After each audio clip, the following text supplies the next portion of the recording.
called The Kids Are All Right. Lisa, Steve Jameson here. Good morning. Excuse me, Steve, hang on a second. I cradled the phone while covering the mouthpiece. Can you guys settle for a minute? I can't hear. The clamor in Gamma at the block change was reaching my tolerance threshold before the phone call. Why is he calling me at 9 a.m.? Hi, Steve. Sorry, what's up? I have Stella in my office. She left a bomb threat and suicide note in her guidance counselor's mailbox. What? If you could come in, Lisa, that would be good. You think? I hang up and give my teaching partner and mentor in Gamma a look of complete disbelief, followed by a whispered summation of this phone call. Go. We'll be fine. Just go.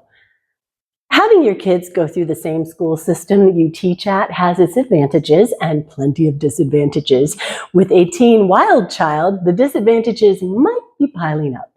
I cannot digest what I just heard. When I screech into the parking lot at Anytown Middle School and stride wild-eyed into the principal's office, I see Stella. Her petite, batik-clad self is hunched into a conference chair, knees drawn up and encircled by her thin arms, tears streaming down her face. When she sees me, she glowers. Stella, what the fuck? Probably not my best opener, but my amygdala has been in the red zone since I picked up the phone at the high school. Why? Are you suicidal? How could you leave a bomb threat? I work for the school district. Were you serious? Did you want to die? Are you not well? What friend did this with you? How could this possibly be happening? Thankfully and kindly, Steve steps in. You say it was a prank, right, Stella? Is that what you told me? Stella nods. A prank? Are you insane and completely unaware of the time in which we are living, the age of gun violence in school being as American as apple pie? Again, I'm not doing well here. I would not be taking such a tack with someone else's kid. With my own, professionalism has gone out the window. And contrary to how it may sound, my deepest concern is not the bomb threat, but the suicide threat, claiming the desire to die. As I've stated, I take no suicidal ideation lightly, certainly not my own child's. She'll need to be out for 10 days, Lisa, and an independent psychological evaluation will be necessary for her return. This is not a surprise. I'm well aware of the school's policies. I'm the one typically requesting psych evals for kids on my caseload. Oh, Jesus Christ. What am I going to tell my parents? Hey, hi, Mom and Dad. Yeah, turns out that rebellious teen you raised, you know me, yeah, well, she can't hold a candle to your possibly deeply disturbed granddaughter. It's tricky to keep Stella's suspension secret. I mean, my parents are deeply involved with my kids and live just 6 miles away. It becomes a family affair that we snicker about while we consider composing our very first Christmas letter to friends and to my very exceedingly high-achieving extended family. Dear loved ones, well, we've had quite a year, chock full of truly memorable milestones.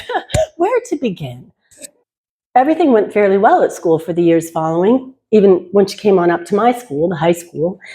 Oh, I knew she and her cohorts were getting up to all manner of mischief whenever they could, but mischief of the typical teenage kind.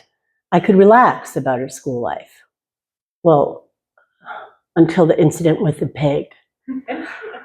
Midday in Gamma, and I've got one student in a full-blown anxiety-fueled meltdown, 4 others who are in their small group English class, waiting for me to get back to reading crack hours into thin air, and one angry young man cooling off after an outburst in Mr. T's room. There's a small knock on my closed door. Katie, you okay for a minute? Okay, deep breaths, honey. Okay, I'll be right with you. Hey, Cal, pick up where I left off, will you? At least Cal can get through a paragraph without the common monotone inflection my other guys have absolutely nailed that would reliably and instantly put everyone to sleep. Katie's shaking has calmed a bit, and the tears that streak her face are starting to dry. I open the door. Standing outside, I see a clearly outraged administrator, Mrs. Chase, and my daughter's beloved art teacher, Mrs. Cafferty. Mrs. Cafferty has a look of abject chagrin and is holding what appears to be some kind of ceramic creature covered in intricate designs. Mrs. Chase, not my daughter's forever favorite, glares at me with red lasers for eyes and thrusts her bony thumb towards what turns out to be a very pretty glazed clay pig. This is what Stella made in art class. It is a bong. She needs to be reprimanded, possibly suspended, and this pig needs to be destroyed immediately. Jesus.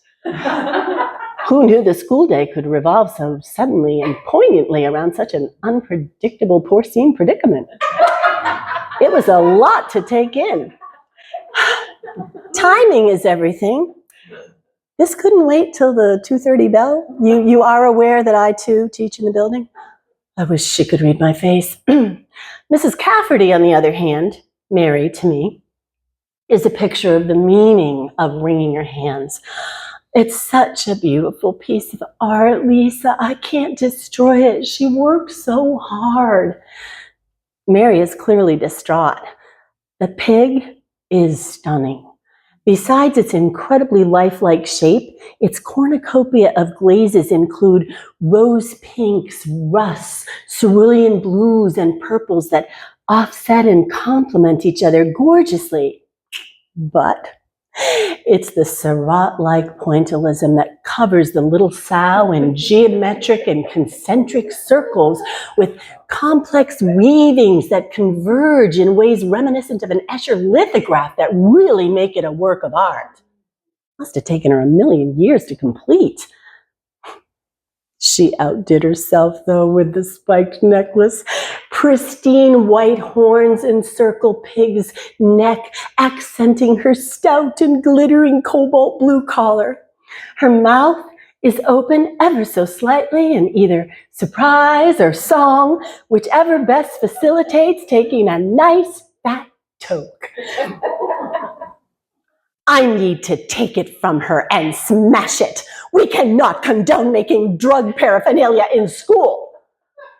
Mrs. Chase's long face is a hard frown. I suddenly flash on Margaret Hamilton as Miss Gulch, aka the Wicked Witch of the West in The Wizard of Oz. That pig is a menace to the community. I beg him to share to make sure he's destroyed. Don't you have other more pressing concerns, SAT scores and their profound meaning for the entirety of every student's life, or getting the elite 10% of the class of 2008 accepted into at least 5 more of their top-tier colleges? I think I hear Rutgers calling. There are about 1,000 things I restrain myself from saying on any given day. It gets tiring. It occurs to me to suggest she test the pig out. She could stand to bring everything down a notch and chill a bit. One took over the line, sweet Jesus wonder. This particular administrator has a soft spot for the AP students, the athletes and musical whizzes. But these artsy-fartsy kids, they are nothing but trouble. The jocks and their cocaine deals going down in plain sight outside the cafeteria, obvious to anyone who's ever watched an episode of Dragnet, never mind Miami Vice, apparently are small change. Bongs decorated like Tiffany quality swine will not be tolerated. I know this administrator means well, but, well, don't be so mean. I gaze from one upset face to the other. It's actually not obvious that the pig is a pipe. It isn't a bong. Although for the rest of my life, when I tell the story, I'll refer to it as a bong only because of Gail's initial words to me. There's just the tiniest hole for oxygenation cleverly disguised by the dizzying pointillism. Mary's hand-wringing continues and she pleads again. Please don't do that, Gail. Couldn't you just keep it until the end of the year? It's so exquisite, and she was so diligent in her work. This is getting a bit surreal. And then there's the pig. Oh my God, don't we have some freaking clay at home? Pork pottery can't be that hard. I struggle to quiet my mind. Okay, look, Gail, do what you have to do. I don't care. I need to get back to my class. If you have to destroy it, do it. Mary sighs. I think she's going to cry. All right. I'll keep the pig in my drawer. At the end of the year, you can collect it. As long as you don't send out your flying monkeys. I picture her whipping a giant hourglass upside down. Mary's relief is palpable, and she shoots me a meaningful look. Gail almost stomps off, the prohibited pig slung carelessly under her arm. She better not break it. I've grown quite attached to this pig in the past 15 minutes. It's my pig now. At the end of the school year, Stella either forgot about it or acquiesced that I deserved to store it for safekeeping. Anyway, she was off to something bigger than barnyard bongs, an elite art college. The shameful hog has been safely stowed for many, many years.